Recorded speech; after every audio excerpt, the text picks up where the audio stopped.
இது வந்துட்டு இன்னைக்கு முஃபாசாக்கு லஞ்ச். இன்னைக்கு சண்டே. ஏன் தலையெழுத்துன்னு பார்த்தீங்கன்னா, நான் இன்னைக்கு வேலைக்கு போகணும்.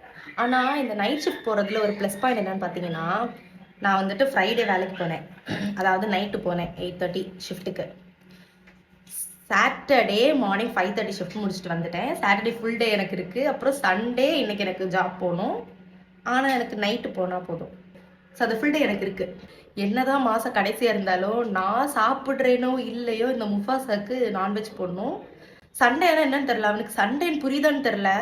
சண்டே வெஜ்ஜு கொடுத்தா சாப்பிட மாட்டேங்கிறான். நான் என்ன பண்ணுறது? சண்டே சிக்கன் பார்த்தா தான் அவன் சாப்பிட்றான், நான்வெஜ்னா தான் அவன் சாப்பிட்றான். ஸோ இதை தான் ஷேர் பண்ணலாம் அப்படின்னு நினச்சேன். நான் வந்துட்டு மோஸ்ட்டாக சண்டே சிக்கன் கொடுத்துருவேன். 100 ருபீஸ்க்கு சிக்கன் வாங்கி 2 வேளை வெறும் சிக்கன் கொடுக்க மாட்டேன். வெறும் சிக்கன் கொடுக்குறேன்னா ஒரு 150 அந்த மாதிரி வாங்குவேன். சிக்கன் கூட வெஜ்ஜும் சேர்த்து கொடுப்பேன், காய்கறிகள் அந்த மாதிரிலாம் போட்டு கொடுப்பேன்.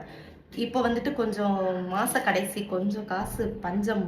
அதனால இது சிக்கனோட வேஸ்ட்டு ஒரு 50 ருபீஸ் கொடுத்தா இது கொடுத்துருவாங்க.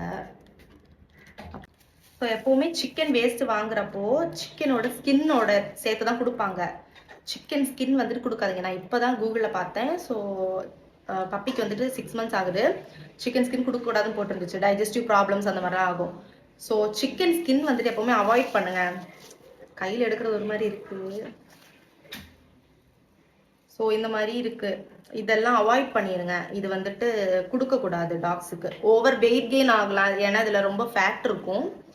ஸோ இது கொடுக்கக்கூடாதுன்னு சொல்லியிருந்தனால ஃபுல்லாகவே சிக்கன் ஸ்கின் நிறைய இருந்துச்சு. எல்லாமே அப்படியே தனியாக செப்பரேட் பண்ணி எடுத்துட்டேன். ஸோ இது கொடுக்காம பீஸ் இருக்கும், பீஸ் போன் அது மட்டும் கொடுக்கலாம்.